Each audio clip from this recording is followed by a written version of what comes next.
Thanks for joining me. My name is Lon Shaver. I'm Vice President with Silvercorp Metals. So we're known for as being a silver producer with a long history of production growth and financial performance. We really want to take a step back because when we think about it in those terms, we're really just talking about the red box on this chart. Whereas when you think about Silvercorp, really we have three major assets that are contributing to our great asset value right now. So the first and the easy one is our cash position. And I have to thank my colleague for making my job easier today because he spoke a lot about what we're going to talk about in this blue box, which is the value of our New Pacific position, given that we're a 28.3% shareholder. But stepping back, as touched upon, we do have cash of $200 million US. We pay a dividend, and as pointed out, we've been focused on shareholder returns in terms of that dividend, but also share buybacks. But I think of that cash as fuel for growth, and that's growth looking forwards in terms of new assets, new jurisdictions, and we're very active reviewing projects around the world. So if you actually take our current market cap of around $600 million US, you back off the cash at 200, the current market value of New Pacific at approximately 120, that means the market is paying, in terms of a look-through basis, $284 million for our mining assets. Now, those mining assets have an average analyst NAV of much greater than that at $575 million. Those assets have generated a four-quarter trailing operating cash flow of just under $100 million. And those assets have high quality. So we're a low-cost producer, and our most recent all-in sustaining cost to produce an ounce of silver was $825 US. The work we're doing at those mines has been drilling, and we found more resources. It's led to production guidance increases in this year, but also going forward, we see our production growing from the 6 million ounce per year level to about 8 million ounces in our fiscal 2026. We're in the midst of constructing a new mill at our largest mining facility, and when we do, that'll increase our production capacity. And then lastly, we really couldn't be where we are if we didn't have a solid track record of ESG and engagement with the government and the community at our mine sites. So this just gives a bit of a snapshot in terms of our mining assets. So the Ying Mining District, it's the larger one, and that's in Henan Province.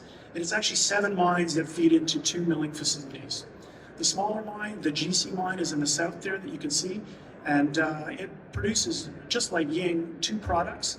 One is a lead concentrate containing our silver and our zinc concentrate. And altogether, in terms of the corporate history going back to when production began in 2006, we've produced over 87 million ounces of silver, over 1 billion pounds of lead zinc. And despite this production level, given the work that's been done to drill and identify new resources and reserves, we have a minimum 15-year mine life going forward. Now, one of the things about being in China is that there's some definite advantages. And one of those is that our concentrates are going to smelters, just like those of many of our peers, but we're right in country. And so we have closer access, less transportation issues to deliver those concentrates to the customers. We're also close to suppliers. So all the inputs, supplies, and materials that are needed to run a mine, we're right there in the middle of it. Lots of suppliers, we can get what we need easily. We've got a capable and disciplined workforce. The regulations for mining have been very stable, and obviously our 17-year track record shows that. And we do have a free market for our metal, so we're not beholden to anybody. We have commercial relationships with these smelter groups, but if we wanted, we could export their concentrates out of the country, although for those economic reasons I've described, that doesn't make a lot of sense. The profit and distribution scenario is very clear. There's a 25% tax rate, and we can dividend our cash flow out of the country after paying withholding tax. And we're not the only foreign company that's operating in China. In 2021, foreign direct investment surged to $173 billion. And when you think about that, the way we operate as entities, in terms of our mines, we're significant employers, taxpayers, and contributors to the local economy. But the other thing that's very important to think about is that we're producing right on site those raw materials that are necessary for the rest of the export sector. So solar panels contain silver. Our silver is being fed into that industrial machine. Obviously we're producing lead and zinc, which are commodities used around the world. this slide really just highlights the fact that there's lots of other Western companies that have both manufacturing and revenue exposure to a significant degree in China. And really just being a mining company, we shouldn't really be singled out for any sort of different kind of treatment. Now, I talked about the silver production from very modest beginnings in the first year, just under 2 million. We've grown to where we're tracking ahead of 6 million ounces of silver a year. And you can see that we're anticipating some growth, both in terms of the silver side and also with some additional gold credits converted to silver. The Ying mining district is that blue bar, and you can see that's the bulk of the silver production, and the GC mine is a smaller contributor to that overall mix. Now, I mentioned earlier about the asset quality. So in terms of looking at our peer group, we've tracked at a higher and more profitable EBITDA margin than our competitors. And a lot of this is driven off of the asset quality, which you can see is also highlighted by our industry-leading low-cost production at 825 in terms of the last quarter. So those two factors are what contribute to a great return on equity for the sector at just about 9%. But if you look back to what I showed on that first slide, this calculation really doesn't factor in the value in the cash and the investment position, which don't contribute to this calculation. So if we back those values out, our return on equity would be touching that 20%.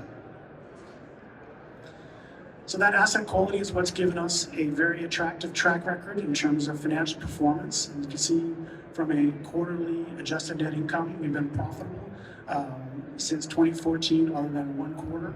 And it's also what contributes to our great free cash flow, which you can see on the right-hand side, which has been consistently positive, other than sometimes based on Chinese New Year in the first quarter, we do have a bit of a cash outflow, but that's really just due to that seasonality.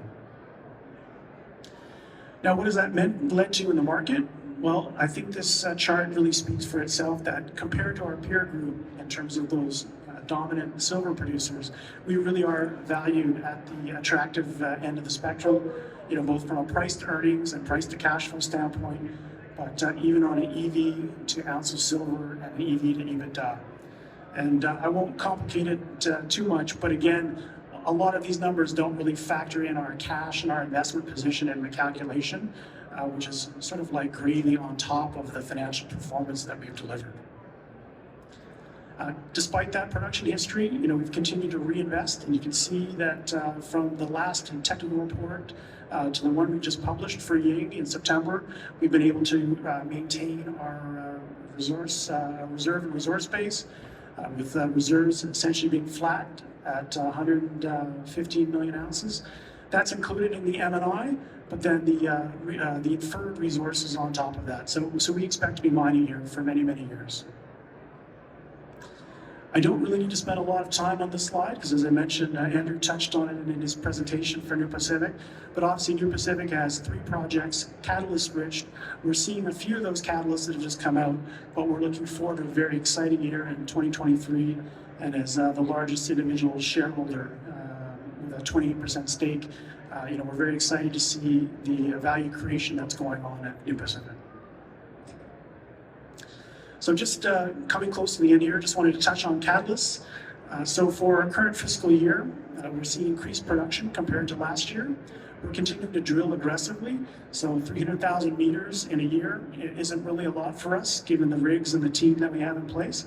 And that's to extend mine life, add new resources, and also we've made some discoveries in terms of these other structures hosting gold within our silver mines. We're looking forward to getting a mining permit for a project that's a satellite to the Ying mining district, and we look to bring that into production using the milling facility at Ying. And as I mentioned, we're looking to expand that milling facility. We're in the midst of constructing a new 3,000 ton per day mill, and when that's up and running in a couple of years here, we'll be running at 5,000 tons per day. I didn't really touch on the VRIC project, but that's a gold opportunity that we have in China. We're looking to get the permit for.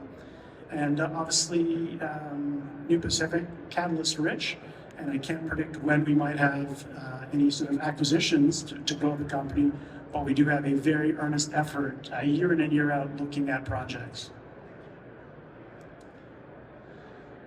Quick slide just highlighting ESG is a buzzword. Well, as a company, we've been actually doing it more than we've been talking about it, but now we're talking about it as well.